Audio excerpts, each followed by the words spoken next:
Oh, bother.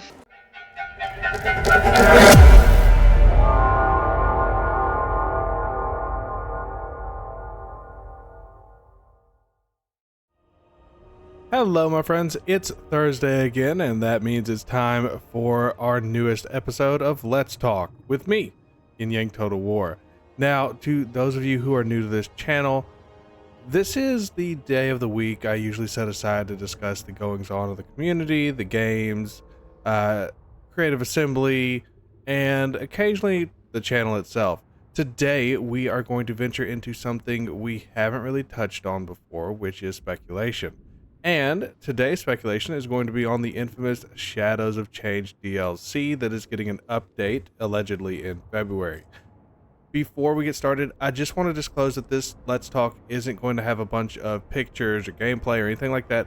It's just going to be me talking while some trailers play in the background, as I ran out of time to go hunting for a bunch of images, so I do apologize about that. But good news, if you want to put this video on in the background or look at something else while you're listening or walk around on your phone, whatever, this is the perfect video for that. With that said, let's get started. Now, this is not a discussion on the DLC itself, as that's been talked to death. Instead, we're going to be talking about what I personally would like to see in the update, some of the rumor mill that's been going on, and what is likely to actually happen.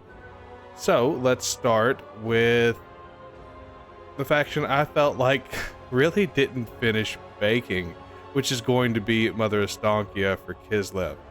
Now, if there's a faction that felt like it was totally meant to be a free LC, like a third legendary lord situation aside from the main conflict, it's Mother Estancia. The mechanics sound interesting, but with so much that is clearly left unfinished, it seems like just a waste to play it. For Kislev, we got Mother Estancia, of course, Hag Witches, Akshina Ambushers, and the incarnate elemental of beasts, as well as the thing is in the woods, which I kind of loathe, but we're not going to go into that. So let's talk about what went wrong with this roster. Creative Assembly leaned way too much into this notion that Mother Estancia is the Kislev boogeyman, instead of going for the ignored Ungol population that not only makes up Kislev, but is, you know, the people that are actually afraid of Mother Estancia and would also follow Mother Estancia if she came out against the crown or against the church or whatever. They can't pretend that the Ungols aren't a thing, because Yuri is literally an Ungol prince, and I felt that we needed like 4 or 5 Ungol units, which could have very well included the Akshina as like the elite tier. So let's talk about what we could get. For starters, we have to get the Hag Motherlord. And I think that's what they actually called her in the official army list. While I don't have any issue with just having a Hag Witch hero, I do think that Mother Estancia's armies being led by Ice Witches and Boyars is crazy. It's just unlawful. It doesn't make any sense. And because we don't have an Ungol representative that could take the place of a Boyar, I feel that Hag Mothers would be the obvious choice.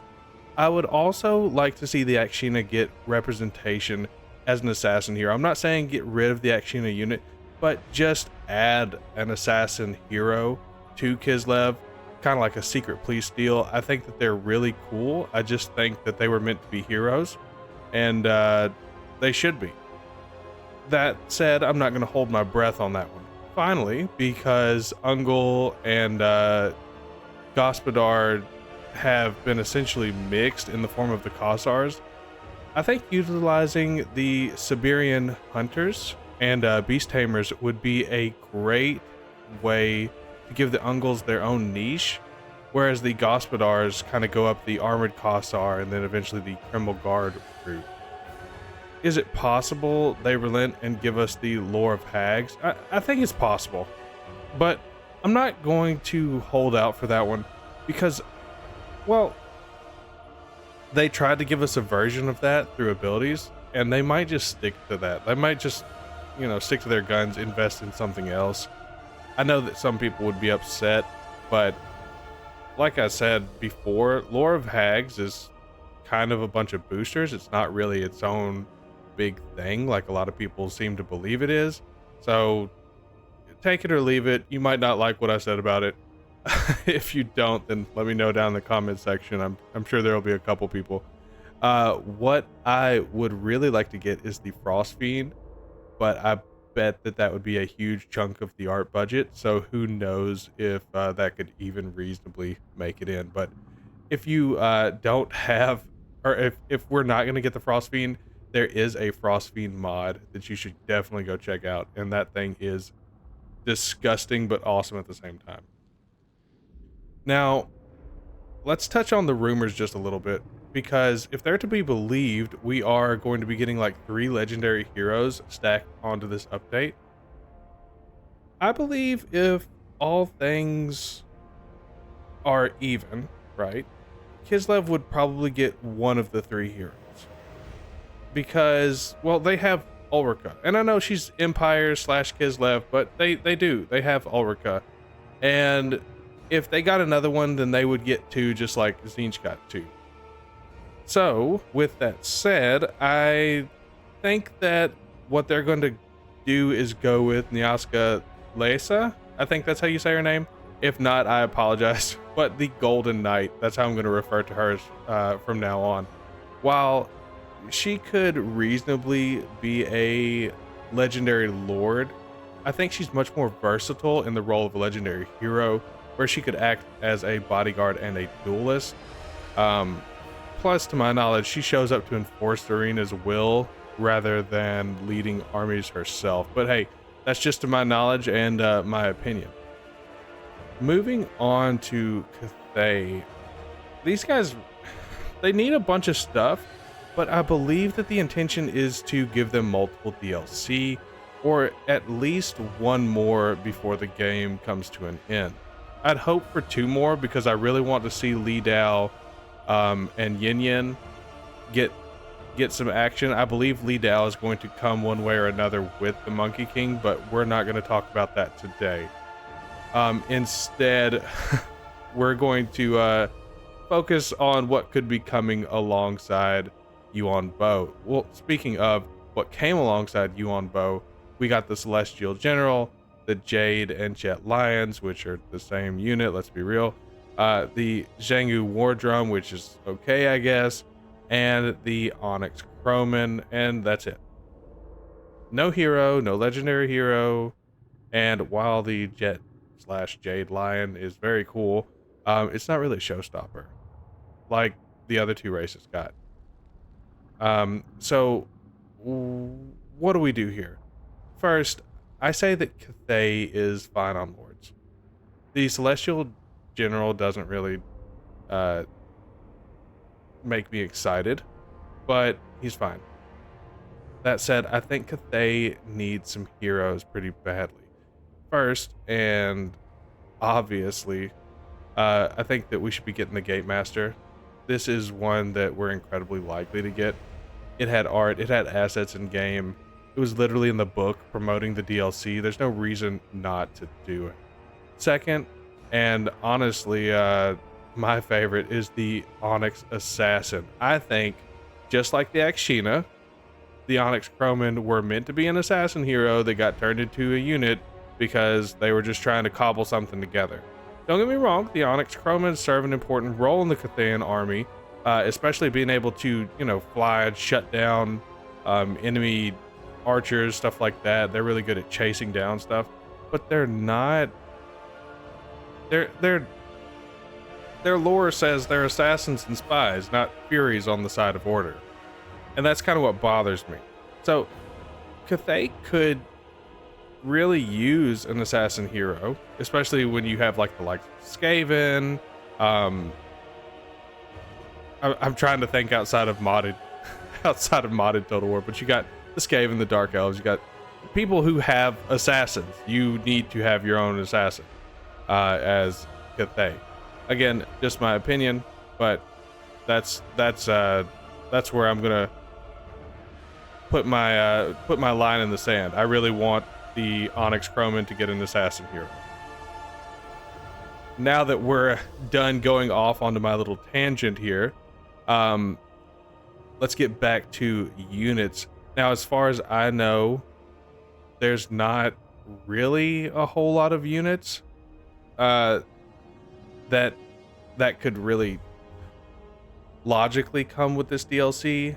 I think you probably have the Temple Dogs, like the Temple Dog Riders, just kind of mini Jade and Jet Lions, except they're more stone-like and they have riders, kind of like demigryphs. You could also get the Jade Monks or the Celestial Monks. I'm not sure which one specifically they are, but I think they would do really well. And while they might fit better with the Monkey King, the Monkey King's going to have his own Monkey Warriors. So monks could reasonably be in with Yuan Bo. And honestly, I mean, I did quite a bit of research into this, but I could not find much else without going into like Beasts and Fire, which I think is going to be the southern expansion for Cathay, which is going to have Li Dao, the Monkey King. I know that there's a rumor about Tigermen already like having voice work done for them, but I don't think it's coming. Not with this update. I don't think Tigermen are part of it. I could be totally wrong, and I would be stoked to be wrong, but I don't think that they're part of it. Now, when it comes to the legendary heroes, I do think that Cathay gets the other two if we are actually getting 3. That being said, I really don't know that many Cathayan characters who would really fit the bill here. So I'm going to just kind of reach on these and hope that something sticks. First, as a compliment to Yuan Bo, I think we should give him Yabo Chow. Now, Yabo, for those who don't know, is the current ambassador to the Empire for Cathay. She resides in Altdorf, and she attends court with Karl Franz and stuff. Pretty cool.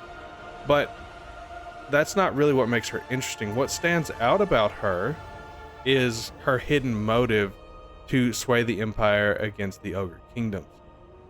To meet her goals, she's used her connections to like hire Ogre war bands to attack Empire towns, as well as spread nasty rumors to, further fan the flames.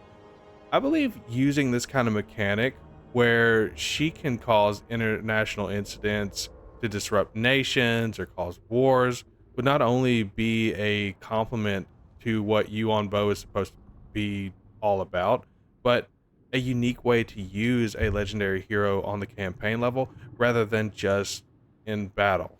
Might be too complex, I don't know, but just a thought. Now, the next one is going to be Shi Hong.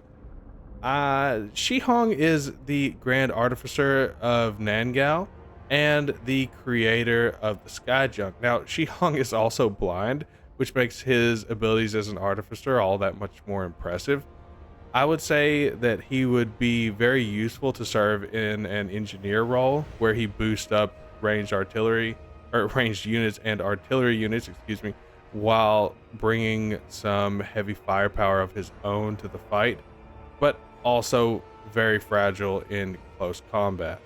Now, and this one is going to be my favorite, I think we should get Shinzu. Now, if you don't know who Shinzu is, she was the whole point of the Cathayan story in the Realms of Chaos that we all love to hate, right? But I think that was a very cool story point, and I would hate that we wouldn't be able to follow up on it. Now, some people out there might say, well, Shinzu's a celestial dragon. She's going to be a lord if she comes at all. But I don't think that she has to be a lord.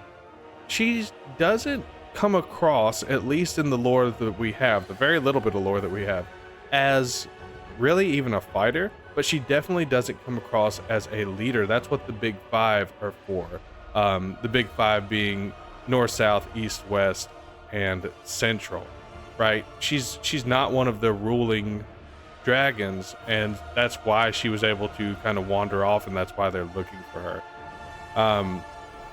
Anyway, I think that as a continuation of the story, to kind of close that loop, we should be able to get like a quest battle to unlock her as a legendary hero, while she and then use her as a second dragon in your army, which would be sick, and as a big morale booster, like a big buffer for your troops, because she's like the hope of Cathay, right? She brings the light into everyone's hearts. Maybe she could make Miao Ying a little bit nicer, but that's just me talking here. Let's finish things off by talking about the Big Bird lovers over in the Zinj camp. Now, personally, I don't think that they really need a lot, because if anybody, they kind of feel like they had attention paid to them. Like maybe the Changeling was the first up on the drawing board, and he got the most fleshed out. And while they didn't get a whole lot of units, there's not a whole lot of units to really go around. But let's talk about what they did get. So of course they got the Changeling, they got Zongors, they got the Cockatrice, and the Mutalith Vortex Beast. Again, not a ton, but I don't think Tzeentch really needed a ton. Obviously, I'd like to see the Chaos Lord and the Chaos Hero, or the Exalted Hero, excuse me, for Tzeentch. But I think that they're probably saving that for an Ikram DLC. If they're not, then great, just go ahead and put them in. But if I was going to pick a hero, I'd say that Tzeentch could use the Zongor Bray Shaman. As far as units are concerned, they really have everything except for a few one-offs, which is why I think CA leaned into the monsters with them. We could get the Chaos Dragon, but honestly, I think once again that's being held back in case they decide to do an Egrim von Horseman DLC. That said, maybe the Chimera, which if you don't know what the Chimera is, it's the three-headed beast. It's like a manticore on steroids.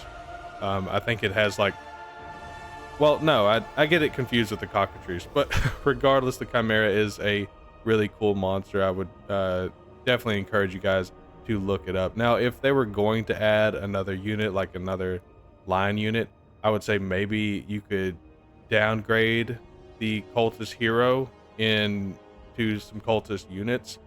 But again, then you're going into, well, do I have to do that for every Chaos race? I'm not sure. So, that being said, I'd love to know what you guys think is likely. I really don't like to get my hopes up too high, but I believe CA is going to give their all towards making this issue right. So I expect more than a token, but less than what I've talked about. If I'm going to give a prediction, and it's going to have a little bit of hopium, but if I'm going to give a prediction, I'm going to say that for Kislev, we're going to get the Golden Knight. I also assume that we're going to get the Hag Mother, which is a no-brainer. That'd be dumb if they didn't do it. For heroes, while I would personally love to see Akshina elevated, or better yet, an Ungol Blade Master, which I forgot to mention earlier. I would love to see an Ungol Blade Master, like a double sword, just duelist, slicing and dicing. I don't think we're probably going to get either one of those things. For units, I would think that if they thought about it, like if they did some research into it, I did maybe 20 minutes of research into Kislev, and I found the Siberian Hunters and Beastmasters, or Beast Tamers, excuse me. I think that CA could have found that as well. Same again for the Ungol Blade Master. If you didn't want to use it as a hero, you could use it as a unit. Like I said, Kislev just needs some double-bladed brawlers. As for Cathay, I believe that we are likely to get the Gatemaster hero. I would love to see the Onyx Crowman get elevated, just like I'd love to see the Akshina, but I can't imagine CA is going to do it, because all the things that I had mentioned are kind of pushing into a second DLC more so than an update. So again, I don't want to get my hopes up too high. I'd love to see that, but I doubt that we will. I believe as far as legendary characters go, Shi Hong is an easy one. If they want to just have a very easy, just pop them in Lord, or not Lord, but legendary hero, I think that would be a good one. The other two are probably pretty unlikely. The diplomat, I mean, she's not a fighter. And Shinzu, I honestly think that it's one of those things that they forgot about. Maybe someone's watching my video from CA and they're like, crap, we should have done that. But it's probably one of those things that we forgot about, or that they forgot about, excuse me. So for units, I do believe that we could genuinely see Temple Dog Riders to fill that role of Demigryph Knights like the Empire has. But again, it's one of those things where I have no idea. It would be an easy transition to make because the Jade and Jet Lion is already in there. So all you have to do is tone down the animations, you know, all the rolling around and stuff, you're good to go. I don't think we're going to see Tigermen or even monks as badly as I want them. Monks are kind of a 50-50. We might get monks, but off what basis? I have no idea. So finally, we're going to come back to Tzeentch. I expect not to see as much because, like I said before, they are by far the most complete. I would bet on the Zongor hero stepping in to fill the much-needed replenishment spot for armies, but otherwise, I don't see a ton going for Tzeentch. I would love to be surprised, but again, my imagination is blank. And if you guys have anything that you think might get added, especially line units, let me know. But that's actually going to be it, guys. So hopefully you found my predictions insightful or at least entertaining. I can't wait to see how it all turns out, or immediately release a follow-up video because CA decided to tell us all exactly what they're going to give us and why Yin Yang Total War doesn't know what the hell he's talking about.